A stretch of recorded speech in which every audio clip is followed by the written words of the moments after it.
Ông su cắt mỏ lại khan chạy mỏ to chè ra. Ok, mỏ to chè. Dịch vụ phần ấy xí thăng như nào đó kiểu ship 3 xe này ra. Mỏ lại khan ăn giàu đó. Ok. Yeah. Yeah.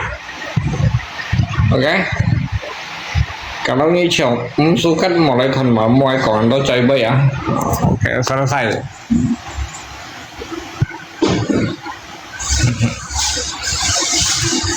Ngay bởi chồng bu bởi ai cho sẽ bởi ai mai bởi suy sợi tak ada urusan sama kalian, oke? Tidak ada pernah minta, tidak ada menyusai orang, ya kan? Tidak pernah garang dana. Ini konten ini cuma hanya lucu-lucu aja ya.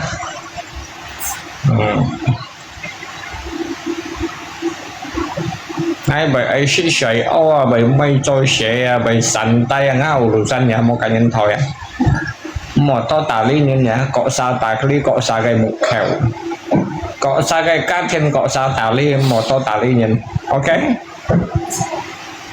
Kalau nya tali nganyi chim ngay aja. Lai. Phải tali ngay xa đó ngay hầm như lai. Nhà mê chi sẽ bảo tali nhìn. Kim chiều như thế kim chiều kẹo như thế chứ bảo tả lý như này cái sách kẹo kim chiều tả lý như này cá thèn tả lý như này sang xe cái sách kẹo betul anjing itu suka mengurus keluarga orang, suka urusan orang itu namanya itu anjing, bukan mak itu anjing itu. Như chồng phát hiện một lấy kẹo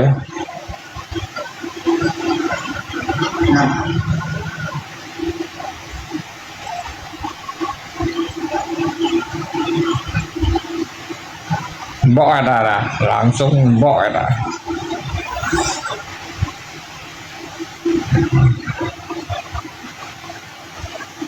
ya mau dùng xiang này chén hạt được còn chỉ đủ man đang chi bài mau sống xin nè ngày mau sống xin em xịt nha akun aja nggak jelas mau jadi manusia juga nggak jelas akun nggak jelas foto nggak jelas itu bukan manusia itu ai cầm còn mình nhìn thấy nhìn như xiang tapi cái dấu chính là nó ai cầu thèn nọ đấy ha cái dấu xẻ nó ai cầu thèn nọ tao mang ngay bởi còn cái kia bấy iya không phải nhà dấu đó xem ngay của trên đi sedikit sak đi rồi po ngay aja ini po ngay áo ngay bởi tội ngay bởi phân căn nhìn mình chọn chìa để mê chi rồi po ngay ha ayo mang vào ayo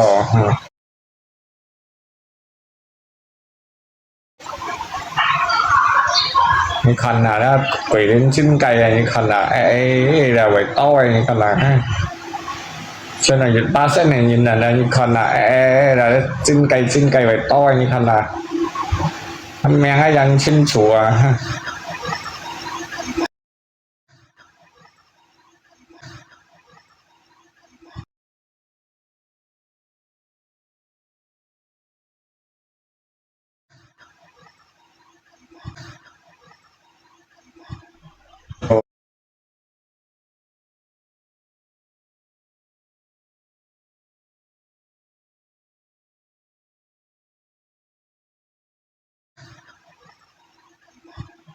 rồi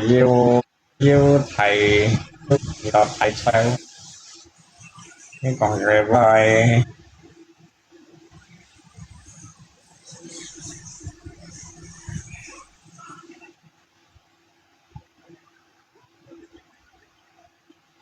ngalai pada ngat TikTok dia semenjak dia ngày maupun insya ada setting ban thì rất setting ban thì nghĩ ra ngã quân đã on channel ở vậy chứ lúc kia Ê, hello à Phi, hello. Tôi bảo giảm anh nhá, mày ăn chăng hàng đó. Hè mỗi chi tối nhá sẽ có thằng nhá ăn dông gì về cậu hàng đấy. Anh chẳng nhá mày xèo mày hay xèo xa em không? Anh không xèo xa rồi hay xa mà nha đi dạo xa mà liêu xa đi hạ đầu mà ấy hay xèo giống hay xèo xa ngay kita điều ô xèo xa phổ xa rồi hay phổ miệng ấy cái phổ khi ăn mò nhưng mà là cái chả tiêu phổ ăn tập cái con ăn xèo xa hay còn cái xèo liêu nhú con lét đó đi dạo mày chia tapi xèo xa juga ăn chung mình đâu phổ xa cái xa nhân sự sẽ được sức phát cấp thế phổ sao à trong Susanna phổ xa phổ miệng hay nhá mày gì phổ miệng à nha phổ miệng phổ liêu à水嘛啊水蒸啊個嚟heo à heo個嚟heo個嚟雞人個嚟kéo個嚟豬批蝦到老豬批蝦到老鼠啊老鼠批蝦用nhiều à cái sang xèo yếu luôn này à cái luôn được sự phá cặp luôn mau ngajar à mau ngajar à hả Afi ngay cái setiap penonton cuy kiểu ya ngay lòng chân không sức chấp nhận left đầu kinh Facebook cái tuy tị to à Afi hay lòng chân không sức chấp nhận không mau kecil nih như pertama nhìn sức ngay hả sức bất ngày bộ gọi trên này cũng sức bộ gọi nhỉ sáng đến ngày chỉ bộ nhỉ sáng đến bộ nhiều tak ada angin tak ada hujan kok bisa blok ya hả Pak masih di Jakarta Duri tinggal hewan itu ini jangan ini cincong nggak setiap penonton ini cincong này kiểu mua ai chọn nó ngay chọn này liều nó giảm đâu xem nó sang định đây chọnแต่งั้นนี่chủ sẽ project cho họ lấy ngay chọn nó cái này tay chắc nhân đây cho sẽ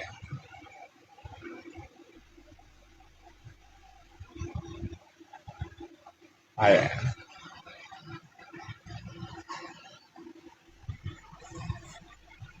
nhưng không cái đó mà mày cầm tay tiếng à lấy à nha vậy không mình còn ghép mà cho máy ở sót ghép à ngay còn như thằng ấy hồi những đang siêu tao trả hồi những cái cả trả đi thì tụi đó ấy siêu ăn phân hiểu được đó như đó còn chân còn bắn mỗi một chuyện cho nên chi chia nhưng nó tảng đáng hay kéo cái đúng như trò chéo rồi răng ông lại phần này à sao cái tao ngạ bệnh tinh à gila mau kecil menonton tuy nhiên là水嘛是强的水都是要落太水啊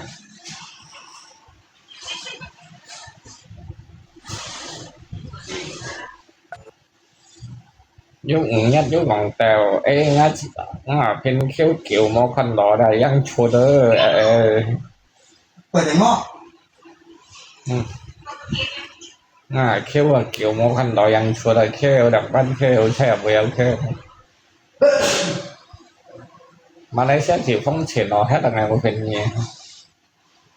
ăn chèn ăn đi mông mun lia thì phong phải sẵn đầu túi là phải mông mun đâu mà xem gì sức đi xạ sẵn túi ở mông mun Sulawesi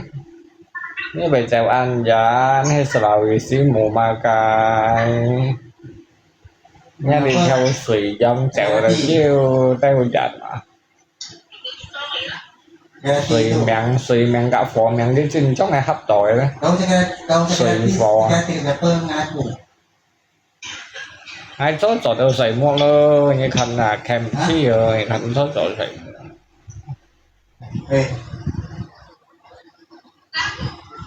tặng cô phun sần tặng cô phun sần tại hai yêu phun sần địa của sức xây này tapi ngay kem chi tôi ngao phun xây rồi chỉnh liếng kem apa yang kau sakit hati aku mà đem mày xịt cái bộ trắng dạ sẽ tôi lăng thẻ kia đã cần ra cả sáng ngày như muốn bấy trình chính là tiền chi những người sĩ cái nó chọn giá và yếu muốn yếu cho trẻ mà nha một chu trình trong ngày sang lấy thèn này nha trời sang lấy thèn này một chu sang lấy thèn trời sang lấy thèn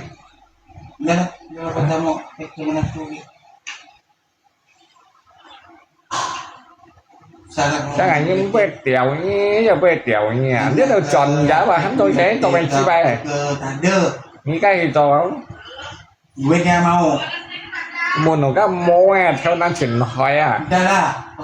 muốn nó chỉ phải lấy một muốn nó mô ấy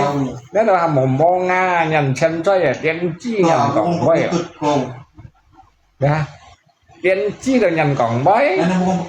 mô nga được nhận chân chơi lỗi mấy nhận cổng bấy như thân cá lỗi chỉ nhận cổng bấy ạ như cái phí theo đó đều hình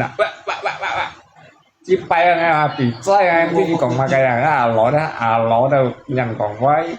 tiền chi đâu nhận còn bay mong nga đâu nhận tiền chơi thay chưa con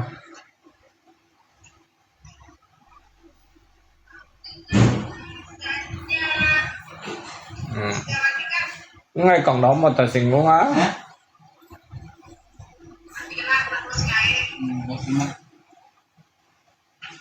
nó mới chiếu lại mà nào mình ngay xích bọng mang cái này anh như ông ngay xích bọng đều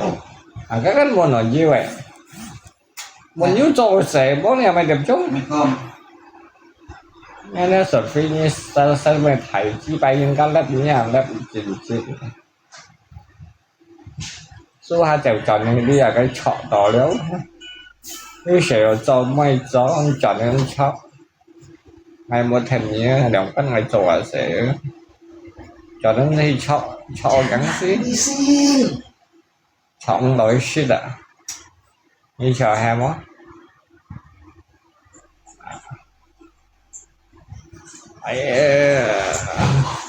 aku tadi malam kentut terus sampai tidak nak tidur saja. Kamu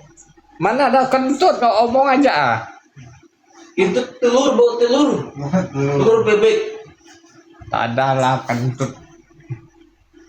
Aku semalam itu lebih awal tidur.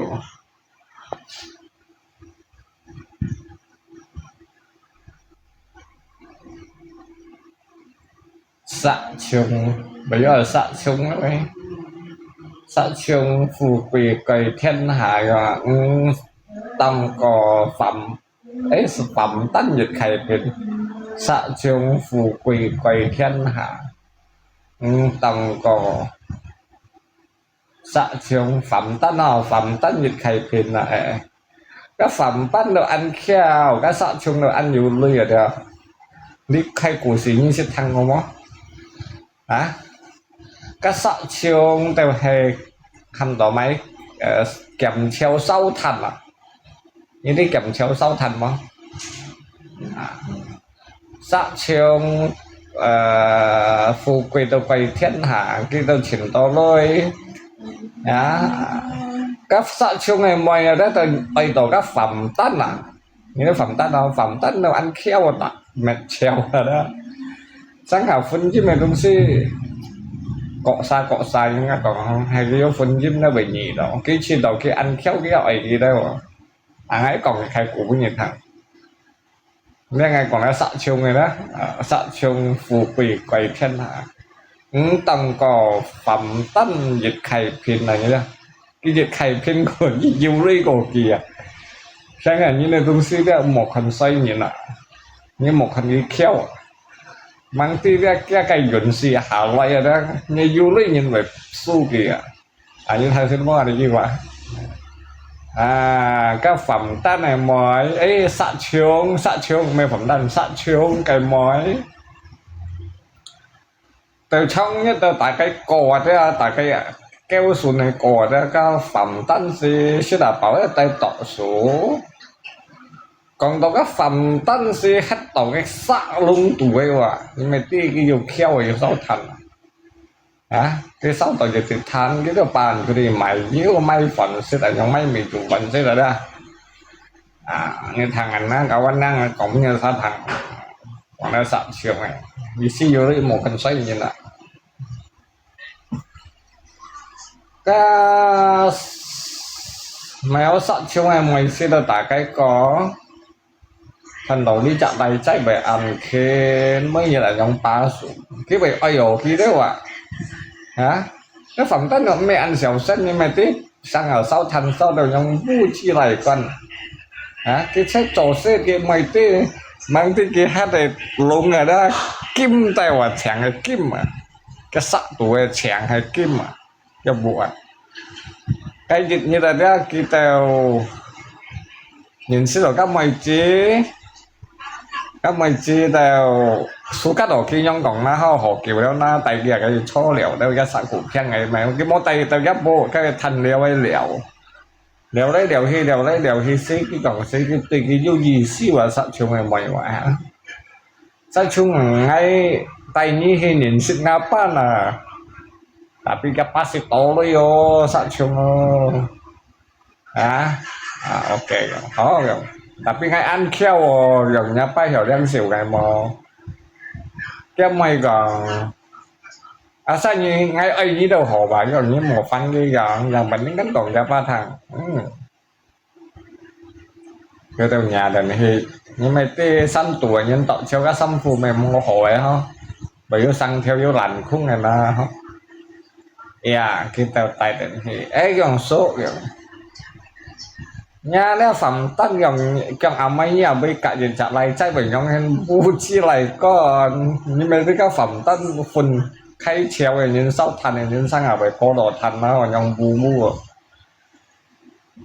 như xem hay cao nga mày là phải mang họ lại ấy còn cái như chứ tao ăn khéo cái còn như tao tả chéo thổ xích này như vậy phần gì giống nga mày gần các xã chung còn các phẩm tân như tao tả theo thổ sức này nên như là cao ngã mày còn ngã mày như cao tỏi như quân mày như sức gì còn số ngay căn thân hiểu sau trèo còn dành giờ lát ngay hiểu sau trèo quân kia sức là ai khi đâu chỉ tỏ ăn kiểu quân kia không còn đấy quân ca xã chiều đấy còn các phẩm tân như ăn khéo đó cao ngã mày rộng đỏ đấy sức đấy rằng anh trong hiện sẽ giá một gì xí ở gần họ thì sẽ gọi trên nằm người gần anh trong hiện giá hay một gì xí nhưng mình chỉ bay trên các cổng của còn họ như là lấy chính sĩ cho đây mình chỉ bay đó mình bỏ luôn nhỉ các mấy chiêu con nó cái hang ảnh khi theo nay rồi lười ha gặp ba đầu gồng như hồi giá như chuẩn này còn này như một cái ngắm mày này như xẻo đi ngay rồi hai xin cá đồ to còn ăn tiền này như xin sạ chung ăn to lấy như xin còn phải ăn nhiều này nè gần như một cái ngắm mày này hai nhá đó đồ bố đi như đồ sau treo thổ xí này nhưng còn như xong là phèn ngay mày còn rồi cái chiều bên kia trong còn đồ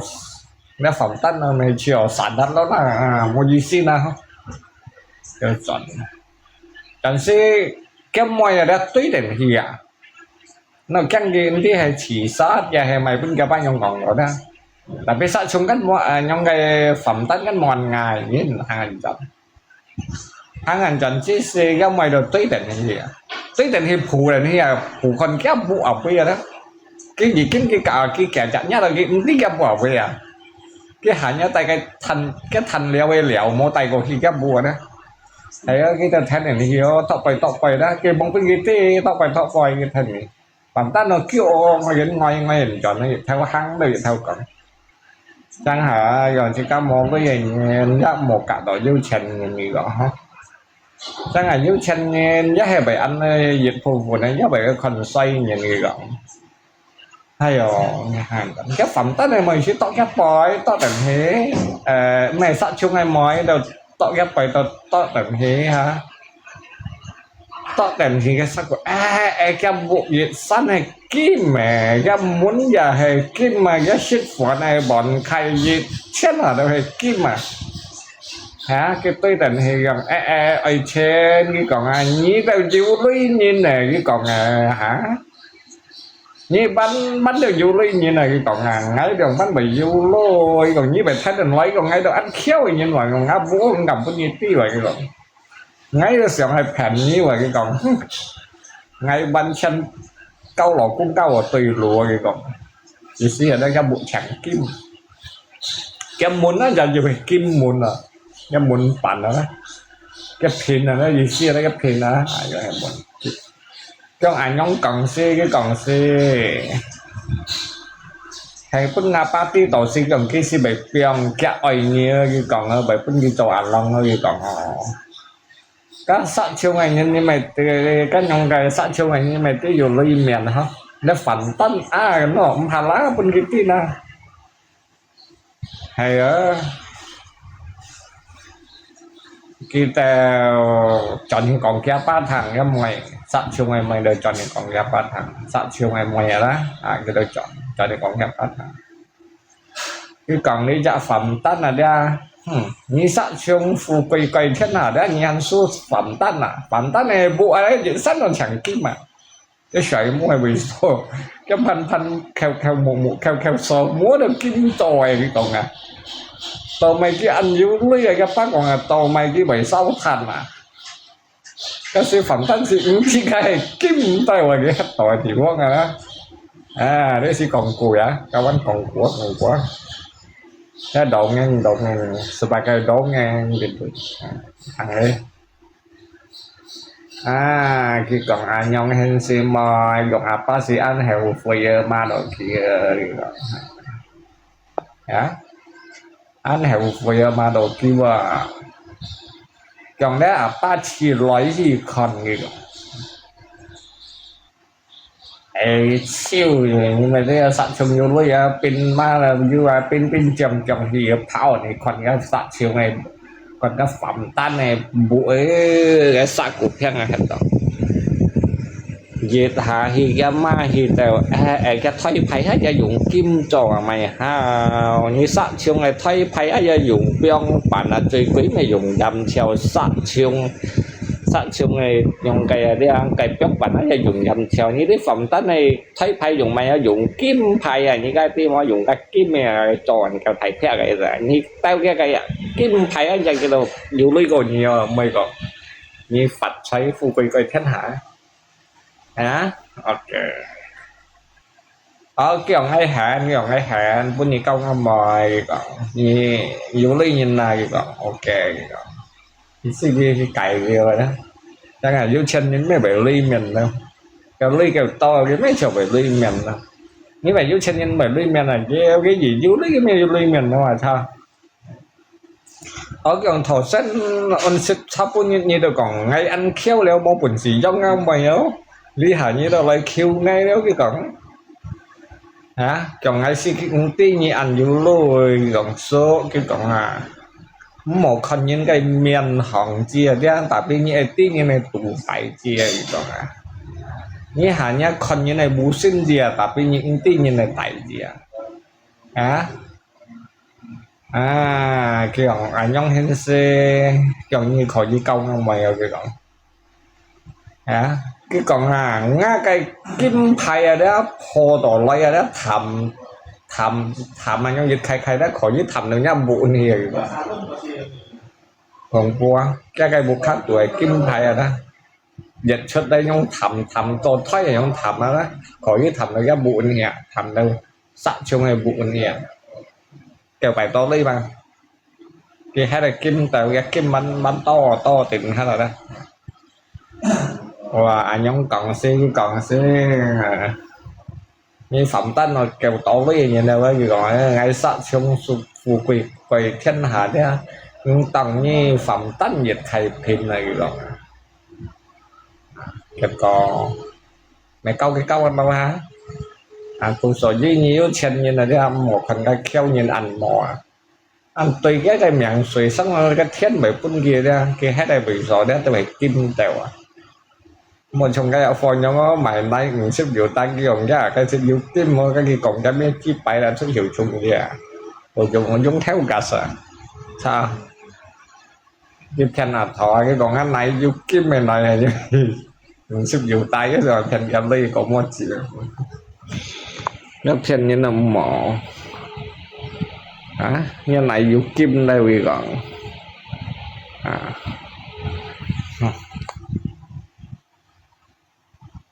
Xanh đó đây thành bên này vắng ok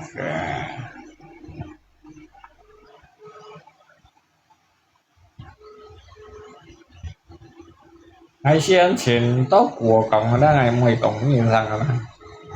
anh an to cộng bông bạch á phô cộng này thằng này bông bạch á phô hành cái số định nó cái chuyện tốt của siêu cộng bông bạch lộ nhân cá trên chết là to của siêu cái sức bảo phần một cho ba cái cho này còn của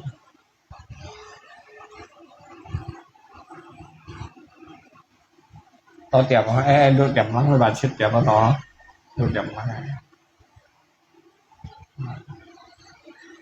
cái phố số ra thì là cần giá lagi nhưng mình này thầy chi bài đấy mày tiệm chungแล้วทำนี้ก็โจเสียเนี่ยมีคอนเซ็ปต์บดอ่ะ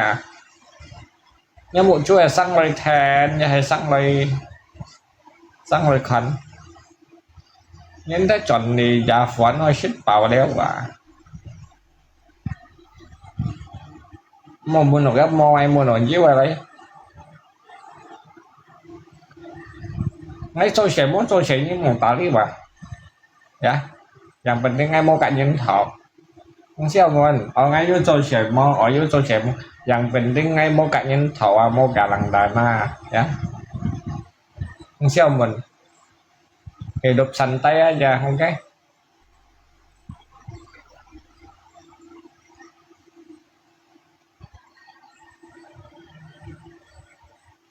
cái yêu chuyện nào còn với rồi xét ngay là sắp để cái ở phổ à ngay bởi vì muốn cho trẻ như ảo sang ngô đô mong cả nhân thọ mong cả lần thật à mong ngờ lu selalu happy tidak ada ngeluh mau kekurangan semua cukup shit dùng kèo mau chen mau khiêu nhiên như thằng nhân chân ya lớp xuất TikTok anh ngay tôi orang happy như thế orang happy atau ngay TikTok đi lớp tên là orang happy đâu à mau ngeluh mau minta sumbangan mau garang nana itu termasuk orang happy di dunia ini orang happy tahu nggak nah mau chim kifoy mau chim kemasukan ya thằng xin bay mà hay thằng xin nghe vẫn còn những thằng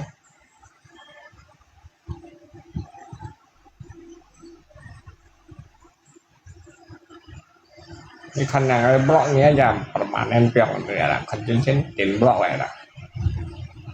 nhà mày à. Còn bây giờ còn họ đây á Tôm bò dông à ba tôm bò dông mandi ko aku dari tadi sudah lebih awal saya iya habis mandi itu aku masak nasi goreng masih ada kah ada abang makan kah ah. Cuma panas saja baju tidak pakai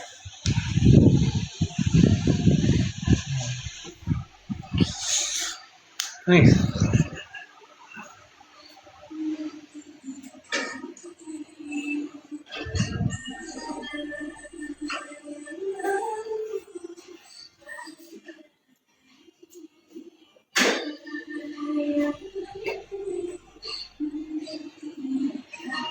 abang goreng nasi lagi ya oh iya ăn con này nè có lệ水天气又天高亮山更人灯水更菜啊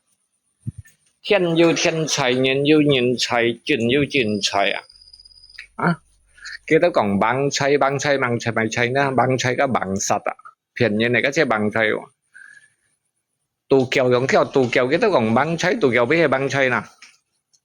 bằng chay cái phiền như này chật như này cái chế bằng chay à nhưng mà là bằng sạch như thế kêu bằng thịt oi cái nào mà bằng chay à chín chay làมันchín chay ở sân đi à đấy chín chay sân đi trời hảอันนี้โจชันเล่ฮะไม่เลยไม่เลยหยิบบ้านไม่บันโดนหน้าหมอจินใช้เทียนใช้โดยชอบเพียวมวยฮะอย่าตาลอยชิ้นสีไปค่อยตุยไอ้ได้หมอเทียนใช้ชอบเพียวมวยเทียนใช้ตัวหลวงปู่อยู่กับเทียนใช้นะยังเป็นตัวหลวงปู่เลยกันจับลอยค่อยชุดสิกายใช่ไงยังไปเที่ยวยินแล้วหมอบางสัตว์ใช้ได้ว่าอยู่กับเหี่ยวnhững cái còn chọn theo mấy đó ở thiên trời là cái thiên sùng gì cả là chỉ các bận mùng nếu tả lời chọn táo ở một thiên trời đó phụ cháy hay máy phụ cháy xe vào cho bên chỉ các tật đó phụ cháy ngay trong anh tôi xe vào một sai yêu phụ khen tài man vụ xe vào phụ cháy bên chỉ các lỏ xe vào mà bên chỉ các một phụ cháy yêu phụ chỉ các trò nhân trò tùy xe vào bên chỉ các lấy một phụ cháy hả truy mấy tại đó máy con cháy cái chửi mới liều con trai về thầy môn à thiên trai trình trai thiên trai trình trai bằng trai nhoi phụ trai mới bằng trai thì chỉ bằng trai chửi mới là con trai đấy à nhớ chỉ cần số mua cái trai đấy cái gì giống trai cũng như tật chiêu liều đó chửi mới như tật mày tật con trai hả con trai như tật tổ chức gì tao mày dùng nhá cái cột thẻ à dùng nha cái cột theo hay nhá miếng trả họ đeo phò xỉ thôi cái miếng nó chuyển theo hay đeo phò theo cả cái xỉ đó đeo phò xỉ kia chỉ bài cái theo cả sao mới xẻo li mà phản trùng nhìn tăng đáng phiền chặt cái đầu một chủ xỉ lại cũng nhìn còn cha ngay vậy còn lý kia phải nhân bị nhớ sao mày thằng không như chiều phân hiểu món thằng đó cũng phân hiểu chật như chiều phân hiểu như cầm chéo bên ngay ok vô à sao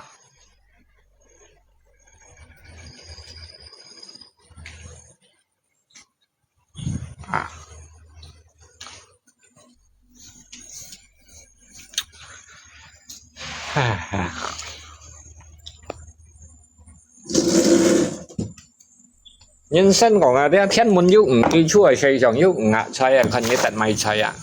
tapi ngay khi tận ăn to lên thiên chơi ngay xỉu không to thiên chơi mua kiện nhân xỉu to có lẽ chín chơi giá mua ăn cái xỉu to như xỉu to chẳng là bị phò bà là cái bằng chơi bằng sắt phiền những đứa lì cái mà nó xỉu to cái là bằng sắt chơi quá sao thiên chơi như xỉu to đấy những tí mày mèng à bởi tí nhắm mèng đấy yếu tay đồ thiên à nhá chín chơi như xỉu to cái như hiện hình chân cho lấy ấy mai lấy 3 cent mày 4 cent mà mai lấy 3 cent mày 2 cent cái yêu sát đó sao nhưng sinh đã tác dụng ngạ trời tùy mấy con trời cái tao thấy bao nhiêu tận trước nào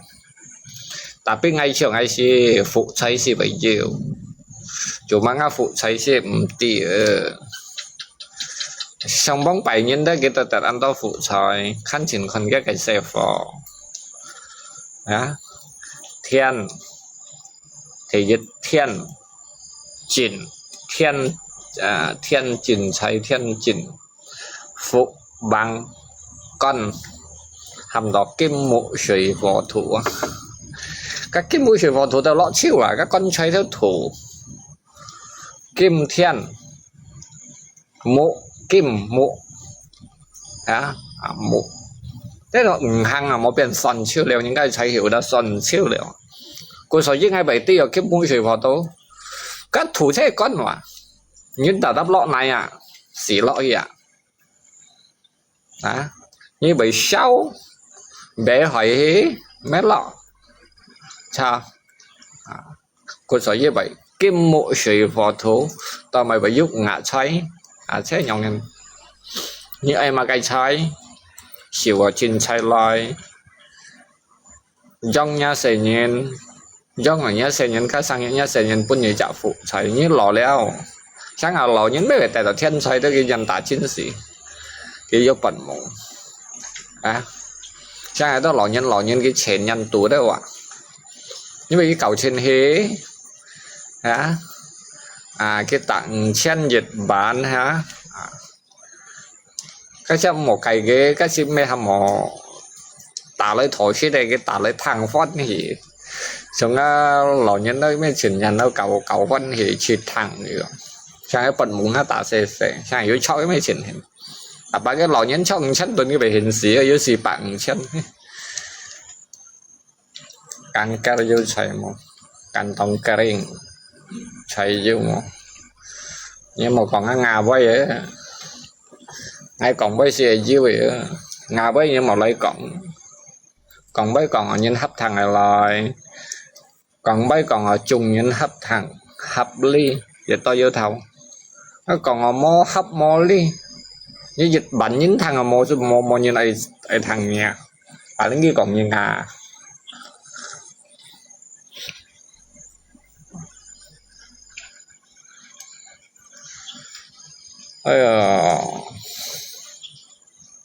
kêu sao tôi sẽ chọn chẳng nếu mới hiếu xịt con lọ cái lỏng chạ cũng nhìn tàn ghi cho ấy hiếp mày cho sẵn tay sẽ căng siêu cho nếu nhìn bởi cho vấn đề cái thì cái phần gì đâu mày lấy东西sẵn chứ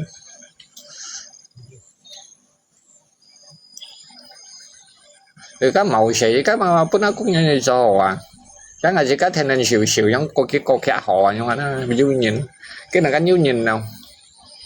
cái bài thanh hiểu tùy sang nếu ly cái ngay còn như mày tùy kiểu gì chẳng nhất cho họ lấy chứ họ cho họ cái sang như giúp bẩn coi sẽ một bên nó cho sẽ thì ngay khi lý si cho hết buồn lý sa dù ăn tôi sẽ cho cái sang như đây cả nha cái sẽ cho hết bút theo rồi đó cái kiểu như ngay cả những cái khuấy keo xong xỉ mền à khuấy keo xong xỉ mền khuấy keo trên tôi chắc củ phèn gì phun này rất thảm ạ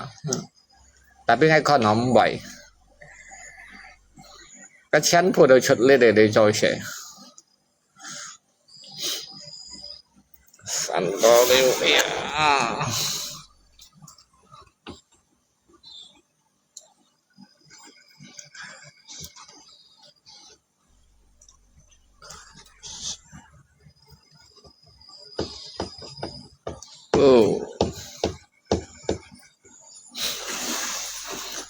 chạy sẽ bảo giá băng chạy Kerry hello晚上好师傅嘛4點到cái như muốn nó gấp mô anh ấy nghèo em nhé ê hello dùn có sẽ bảo giá mà như lấy muốn nó gấp mô anh ấy nghèo em nhé ngay heo gì lưu ý trong ngày rồi chẳng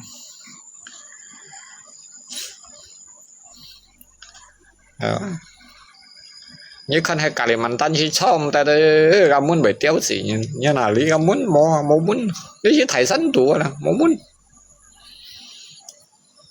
mà đi thì phóng hay muốn ăn khi cày không răng lý chưa được nhìn là nó tả liền cái keo giờ tả liền cái chính phủ đó cái tả liền cái keo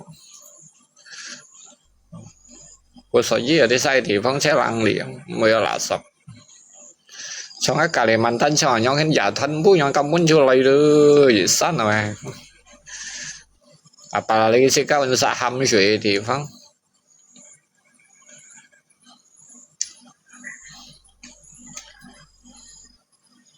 nhưng mà ngã bữa với tại như khi theo ảnh dành còn như thắng dụng ti không tại như khi dù ảnh dành còn như thắng như dụng ti hay là giờ đi ngay ngầu còn mới như thằng thành cá sang nhập ngay chuẩn teo ngay vậy còn như thằng đó hay sáng nhân một bộ ai khu chào dành đi chim shit hay còn ở cái giúp cá thiên là cái khu tổ từ một biển chèo thông một cá thiên chèo dặn dưới anh dặn chèo anh dặn ngay xí xong ai chèo dưới theo dặn chủ mà chỉ cá đó chèo dặn chỉ cá xong chỉ cá lò như anh dưới buổi chỉ cá anh dưới lò nhân cá trong bắt nó chỉ xí pan à nhông đó chỉ cá xong lò đó chỉ cá ai chuẩn nó không mình ăn hay như chèo theo dưới theo dặn nhông anh nó ai chuẩn nó ăn khổ cho nên bây giờ chuẩn à sắp mấy điểm trúng xì điểm trúng mà tèo bụi luôn kiến kiến America gaji gede dollar kan theo nam mô ăn thầy theo đó một tay ăn thầy một ấy mà em tiếp mới cắt tapi hiểu lọ mà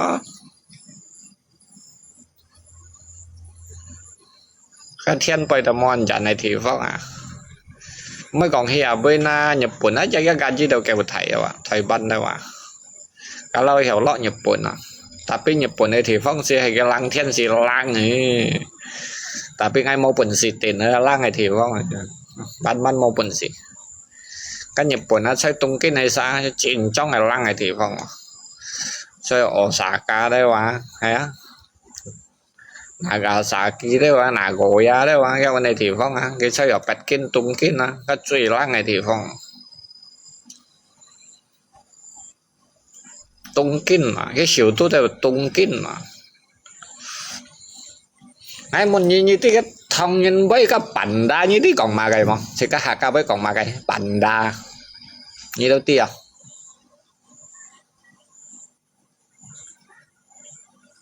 bản đa còn mà cái như đâu tiêu món à bản đa như thế nó còn bản đa tapi thông với hạt cao với còn mấy hạt cao với sử dụng còn mà tapi như đâu tiêu món à hay mấy à cái hay mấy à cái hay mày bình là tăng à thông nhân còn mà cái bản đa kẹo dung si nhông cái beruang kẹo dung cái beruang màu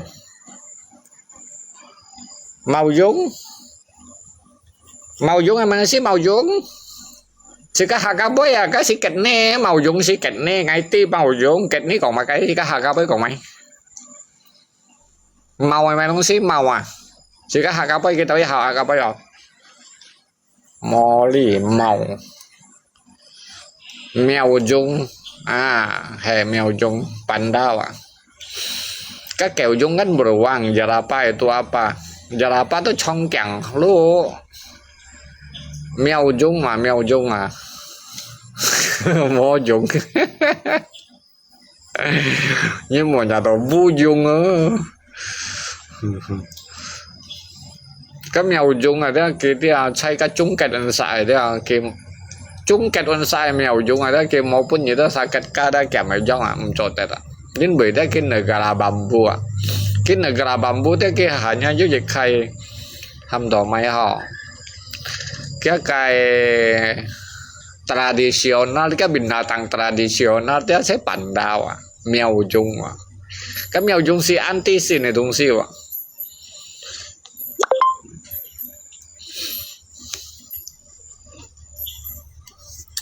hello số mẹ chả bút theo mò chọ xăm chỉ mò chọ xăm chẳng nên mà buổi sinh này làm chậm xa giáo rồi họ những phi chỉnh mò à những này xèo đó mò phèn mà phi như bà họ à phi nhau tay bà hay nhau chỉnh mò à nhưng hay bằng phi tay đỏ nhau nó chỉnh của chẳng như xèo tay đỏ nhau nó mò chi đó à tí bà hồng này. Terima kasih hadirnya penonton semua. Semoga sukses selalu. Như khăn hàng ai đi chót đó như khăn bảy muốn món này thì chẳng muốn là món. Cái chọn ai hăng cô cái lẹo cái nó mình á. Ở cái thông như thế đó chọn ai hăng cô cái lẹo mình. Mèo dung làm mà nha sư phụ. Ngay mày còn mèo dung à. Cái mèo này dung à kẹo dung mèo dung à lò phụ du có à kẹo mô có à Apa kabar Sifu? Baik, semoga sukses. Nampak anh sẽ bảo giảm mang một trận một sẽ cho ẩn này mà một trận想爱出去了游落水，你前头朋友話你啦，佢唱喺度兩副，上年方喺度兩副我講打天嚟，我講你唱沙蘭嘅咯朋友，我咩咩度兩副，我愛度。ngay còn tổ lương phủ đó mau bao dần nó ngay mọi tụ apalagi nhiều theo cái tuổi nhau ngay mày ngay đó ai mình đã nhì rồi nhau đó ngay ấy mình đã nhì rồi nhau đó cái này nanti banyak pakai lemon punya hadiah di situ nyaman như còn ở lipan thì như tuổi nhau kan hả nhưng mà thằng ngay liang xăm bẩn khéo nhưng cái đẹp bên ngày xăm bẩn khéo cho chuyện chập rồi chứ như xíu theo hai tụ mày chi bay như vậy siêu ngay mà ngay xong ngay món ngay thông theo lũ ở nhóm thầy theo nhóm tròn chiều như chọn lầu ngáo lũ như vậy lầu bóng trắng nha các anh phải tiêu như này đó nhưng mà như thằng ai thông theo lũ ấy vô thầy theo tiểu còn như chọn lầu mấy thiền tà lấy theo hai tụ liễu phủ ai phe nha một ai còn cái thằng ai hàn nè thì ông mới chạy shit kia đó là sai kiểu khẩn hà lắm theo hai tuổi liễu phủ cái liễu phủ họ cao ấy mau bao giang hà số tỏ như không mấy bị lao bong chân nhà tiêu tội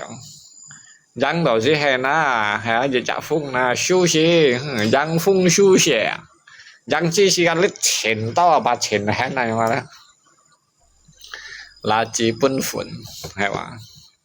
nhưng mà cái thằng ấy liên hệ xăm bẩn theo cái tiền và thứ tạ thành lấy cái tổ lương phủ mà nhưng mà ngày mỗi lấy chỉ xin như cầm theo cái tổ mà tiền vải yang cầm tạ thằng ấy vô lấy cái tiền và thứ tạ lấy mà cái tổ lương phủ mà đấy à mấy em nhỉ ai còn ai hẳn mấy cái tệ chuyện nhìn sao tapi ngay là lý còn cái thằng xin mà tapi ngay cái một còn men hay còn men chỉ cái thằng đó nó xẻo đi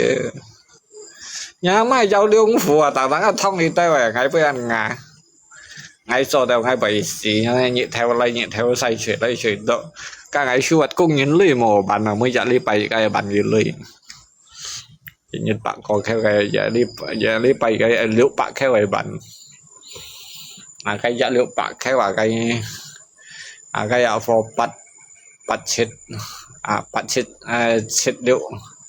cái sĩ chết điệu sĩ ship nhỉ cái ban cái sĩ ship nhỉ theo cái phôi ban cái sĩ bạn nhỉ theo đó bạn ship điệu cái ban cái bạn lăng theo lâu chiều ban liền xăm chân theo cái tiểu nhá mà cái lương phủi xua thân chỉ cái bất nhìn cắt nhá mà cái chỉ hàm mô ban nhìn theo nó của lúc đó lấy con của chỉ cái ngay chỉ luật thật à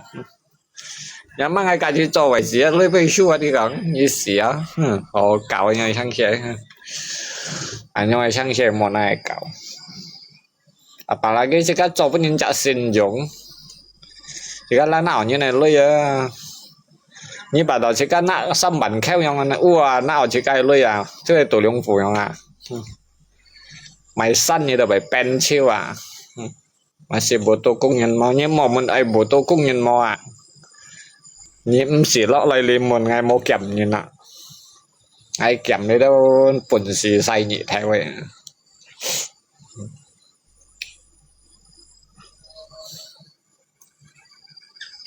lương phủ hợp tổ có nhan có gì su sang tết apakah bersifu apa sehat có nhan su sang tết cho tết hả đây ở má tông chiều thật hành đầu cái đó xong sau như thằng nó sau thì nó làm một xong cái thằng đi chơi cũ sebenarnya sih các siêu cái xong sau cái sau ở mô dùng lâu cái xe nhìn nhau tiền chi à như bà các ca sang làm bó là lò rồi chứ dùng cái đó cũng như theo say lò apalagi cái giáp kiểu chén cái bánh nhân chén là được cũng như theo say lò cái mẹ lò cái lò đầu mô dùng như thế cái xây siêu lấy à tapi cái nấu xiên nó cái sen nhân nhiều hắn vô dụng hắn cái phá nhà đó là tập xin nó cái đó xếp lăng nữ xếp lăng này như này cái đó ở lọ cô đây như nó cái nhông cái phá chăm ngô bu chăm ngô đó là chim gì như nó thì cái hẻo sắc như này thành cái phá chăm ngô bu chăm ngô lấy chim này nhân nó mô dụng đâu xa chiếu đó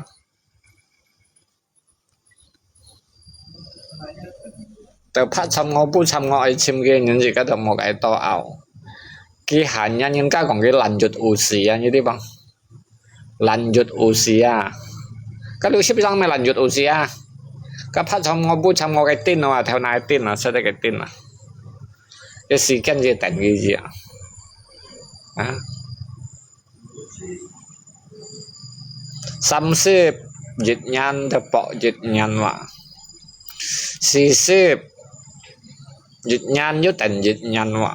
xếp dịch chặt nhất là thành dịch chặt nhất mà liễu xếp dịch nhất là thành dịch nhất à chết xếp dịch chặt tiệm chung là thành dịch chặt tiệm chung à bắt xếp dịch chặt xí thành dịch chặt xí à còn cái xí ăn dạng xí à như đâu ti mà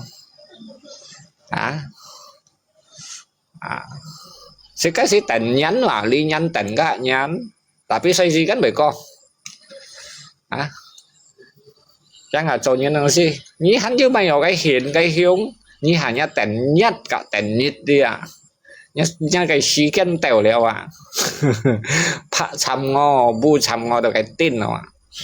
như thế phá chăm ngô bu chăm ngô á cái sân mà chồng chồng này đó là cái món tay đang chấm chấm này tay khai sò lén cái tin nó đi chặt phá ở đây cái đồ sần nha hỏi cái bùa sần nha phải dịch tao nha hỏi dịch tao cùng một căn này chuyện kiểu nhà mà cho đồ phải ở trên tao ấy nha hỏi dịch tết còn cái phi cái phỏ tay ấy bén căng bên này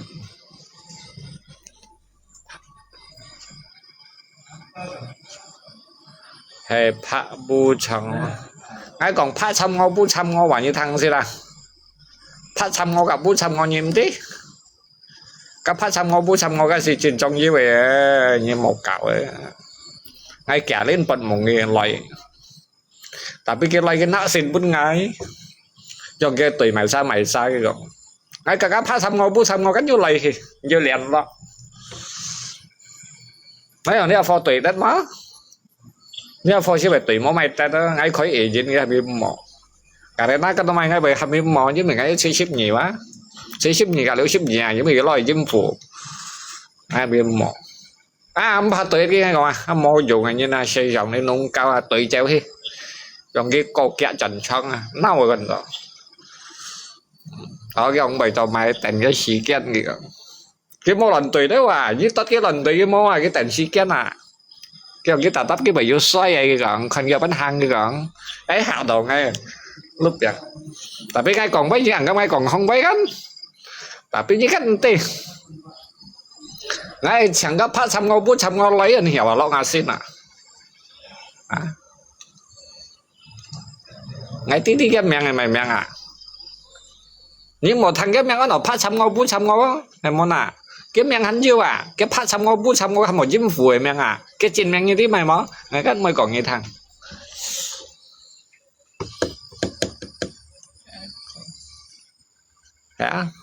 cái mũi chợ nhìn là cái tao chưa gì chặt phát xăm ngô gặp bút xăm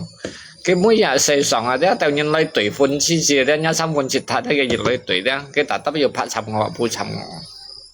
sang những cái ai con nó mày sao đâu đó các phát xăm ngô cái tin nó là tại cái lên phun cái giặt tuổi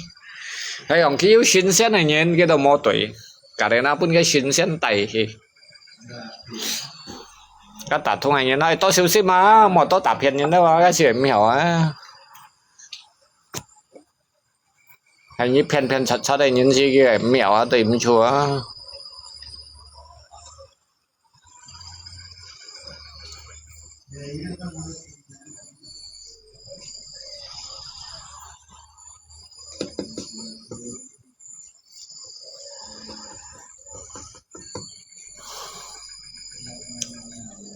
Ok. Cái vừa xịt đây ha. Thì canh nhà lép ăn kiểu đấy không?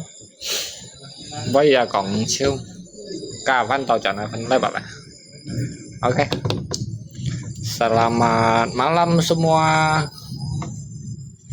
Semuanya. Oke, bye bye. Nah, itu tutup dulu.